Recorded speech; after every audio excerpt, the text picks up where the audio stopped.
If you've ever thought that you are tired of being so close to your neighbors that you can practically see what they're having for supper every night, you're not alone. We've definitely been noticing more people that are wanting to get outside of city limits. So acreage living has gotten really popular, especially in those acreage developments where you get about 1 to 3 acres.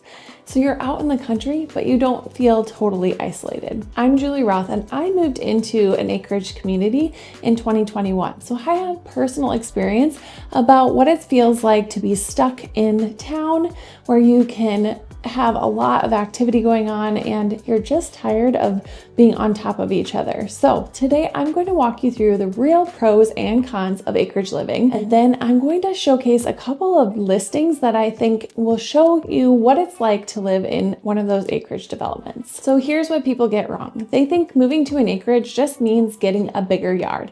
But what I've learned is it's not just a yard, it's actually a big lifestyle choice. And the lifestyle choices come with some trade-offs. For a lot of people, 1 to 3 acres is a sweet spot because you get the emotional payoff, the privacy, the space, the open air feeling of being out in the country without turning your weekends into a second job of taking care of up to 10 acres, outbuildings, all the things that come with the larger acreages. You can have your fireplace area, you can have your open yard, you can have your own landscaping and freedom to do what you want, but you don't have to spend hours and hours taking care of the land. A little bit about how we ended up as acreage dwellers was in 2021, we weren't actually looking for another home. We saw an acreage that popped on the market that was interesting, but we really weren't looking to make a move.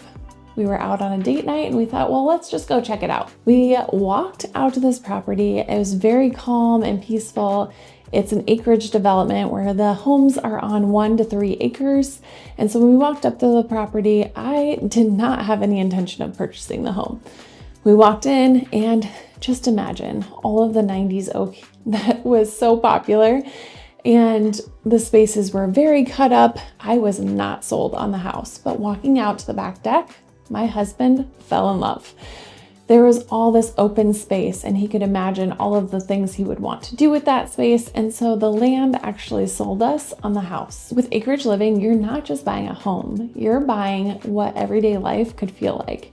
And imagining what our family could look like in a space like that is what really sold us on the property. So now we're going to talk through the no BS pros and cons, because acreage living is incredible, but you want to go into it with eyes wide open. So one of the pros for me, I think, is the first and obvious one, which is space and privacy. There's just something about feeling like you're not living on top of other people. Second is the peace and quiet. It's not just less noise. I mean, the kind of quiet when you sit outside and you can actually hear nature around you. That's something that you take for granted if you're living in town. Third would be freedom.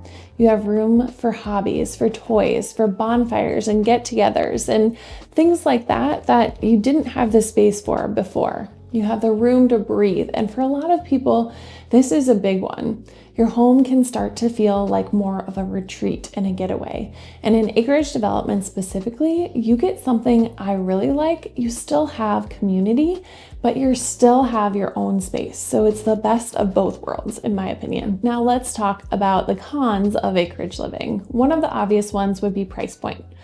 When you're buying an acreage, you're buying the land and the house. So you're taking a house that in town could be maybe 400,000 or 500,000 and then putting it on an acre to 3 acres. And of course that land is going to carry value.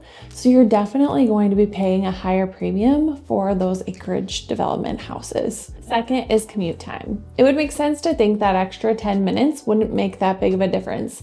But when you're going back and forth to town 4 to 5 times a day, it definitely adds up. So that's something that you want to consider.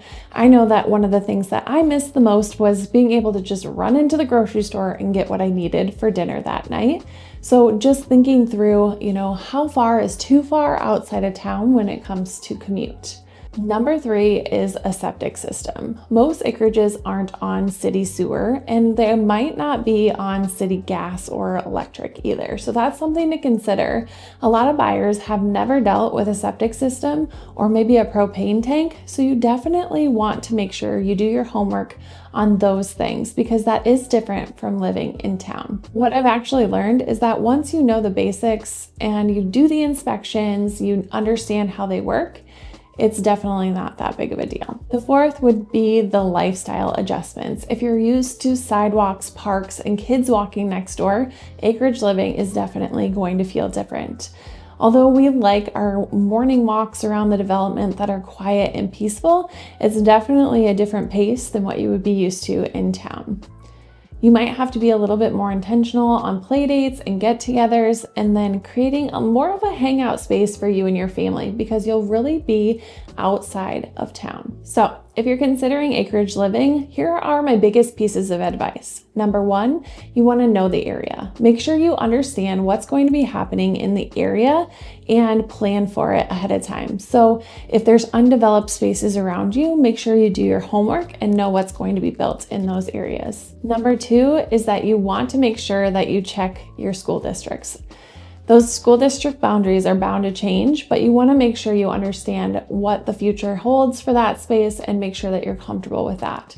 For us, our boys had to switch into a different middle school because of the boundary lines. So just keep that in mind if you have kids in school. And the 3rd thing would just be make sure that you can afford it comfortably. There's a lot more expenses that come with acreage living that people sometimes take for granted. So make sure that mortgage payment is comfortable with some of the added expenses that are to be expected. Of course, we have to get all of the toys if you live outside of town. So now that you know what to look for, I'm going to give you 2 real life examples of homes that are in these acreage communities. The first is out in a community called Twin Creeks, which happens to be my community. This home sits on 3 acres of land and was built in 2020. It has a sprawling open floor plan and many more updates than some of the other houses in the neighborhood. You have a covered back deck that's screened in so that you can enjoy the beautiful sunsets out of the back side of the house. You have room to spread out and even add a big, large shed. So this is definitely one of those acreage communities that I would recommend if you're looking for that 1 to 3 acre size. The second one I will showcase is our upcoming listing that's going to be in the Long Meadows development. This is a development of 1 acre, 1.5 acre lots that are near Spring Creek Golf Course. This home is going to be beautifully designed with over 2,000 square feet on the main floor. It showcases views of a man-made pond and retention area, so you have beautiful views out of your deck. With the European windows and the unique floor plan, I know that some family is going to absolutely fall in love with this home. We've added a lot of unique design elements, and this is a new construction development where you can build your own or buy a beautiful spec home like this. If acreage living is on your radar, I have a list of all of the different acreage developments around the Sioux Falls area. It's in the link below. You can drop your email in and I'm happy to send that over. The big question after where do I want to live is how do we move without chaos? So in my next video, I'm breaking down how to buy and sell at the same time without losing your mind and what a smart timeline actually looks like for that. So check out that video and I'll see you in the next one.